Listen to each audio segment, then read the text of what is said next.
Hey, what's going on, everybody? This is Laz Jr. Do me one favor, hit that subscribe button, subscribe to my channel. I'll gladly appreciate it. Please, please hit the like button. Also, hit the notification bell. I'm pretty sure you've heard about this young man who got choked in a subway in New York. Uh, let's just get into it. Daniel Penny, the man who put Jordan Neely in a deadly chokehold on a New York City subway, arrived with his attorney at a Manhattan police precinct to turn himself in on Friday. He's expected in court later today. He did so voluntarily and with the sort of dignity and integrity that is characteristic of his history of service to this grateful nation. The 24-year-old Marine being charged with manslaughter in the second degree with a maximum penalty of 15 years, according to Okay, see.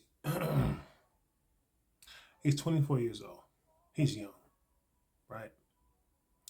Now, that's a problem.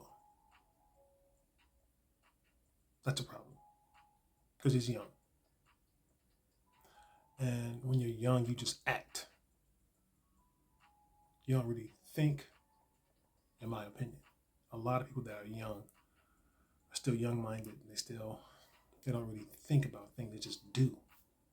In this case, I wasn't there. At that point, try to call police. Sometimes they have police on the subway, So it's unfortunate that this young man lost his life on account of this gentleman right here, Daniel Penny. Or Danielle Penny, excuse me. Anyway, let's get back into it. prosecutors. Manslaughter is the reckless killing of another individual with no intent. Penny's surrender to police comes after days of protests around New York. Activists had been demanding Penny's arrest, some calling Neely's death a, quote, lynching. Mayor Eric Adams calling the death a tragedy. One thing we can say for sure, Jordan Neely did not deserve to die. Penny was seen on a viral video from May 1st restraining Neely. So it happened May 1st this year, so you can see that the other people are holding his arms or holding him down. Now, I don't know if one of them called the police or if they got reception in the subway, but somebody recorded it. You recorded this man getting choked and he later died. In my opinion, everybody should be prosecuted. Holding the camera. Standing around. It's just not right.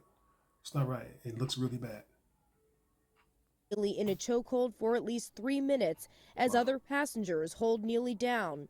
The 30-year-old was later pronounced dead at the hospital. The medical examiner ruled the death a homicide. Neely was known to impersonate Michael Jackson on trains and in stations. See, now, what he just said, somebody called the cops. How come you didn't call the cops right when all this stuff was about to happen or go down? That's what I have a problem with. I have a problem with that. Now you want to call the cops after you got this man down on the ground like that. This should have been right away. Right away. Since 2007, according to his family, he had been dealing with mental health issues and homelessness. Police say he was harassing the train's passengers and making threats, but was not physically violent. It needs to be. See, excuse me. Another thing is this. He was making threats. He wasn't violent. He was dealing with mental health issues, as they would say, but I know it to be spiritual first, then mentally, right? Then he was dealing with homelessness. He was dealing with some things. You see, it's easy to get hurt and get locked up, but it's hard to do the right thing in a lot of situations for a lot of people. And this young man didn't have to lose his life. He didn't have to lose his life. And a lot of times when somebody is doing that, if somebody hasn't acted it out, what they were saying, you leave it alone. You call the police and just sit there and see if this person's going to do something. If this person's going to cause harm and you could tell, different story. Then you step in, right? Because if you don't, and this person has a knife or something like that, or a gun, and you didn't try to call the police, you didn't do anything, then now they're going to point the finger at you. What did you do? So all I'm saying is that this person didn't have to lose his life. You heard what the lady said about how he was making threats and saying things, but not actually harming anybody. You know, this happened in New York with a young man who was dealing with the same situation, and he was the color of my skin, just like the gentleman right here that got choked out. He got, that got murdered. He was dealing with some mental health issues. Like I said before, I know it to be spiritual, and he ended up losing his life. He was going around. He had like a fake toy or a fake gun. He was playing with people, doing something of the sort with a pipe or something like that. But he was dealing with mental illness, as they would say. And I think he did it to a cop, and the cop shot and killed him. In that situation, that's pretty unfortunate. You just don't know what people are going through. You don't know. And it's really sad and unfortunate, man. It's really sad. Made clear that there are consequences when a civilian takes a situation into their own hands and causes a fatality. Penny's attorneys say the Marine vet acted to protect himself, and the facts will come out in court. Rena Roy, ABC News, New York. You see, acted to protect himself. Now, what you have to understand is that what she just said. She said he was making threats against people, the young man who was murdered, against people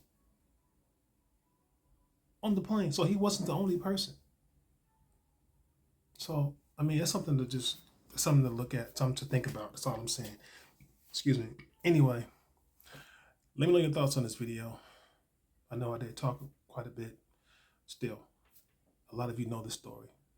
Give me your thoughts. I want to know what you think about this video and about what you think should happen to this young man right here and to the people that held him down as he choked this man to death. God bless.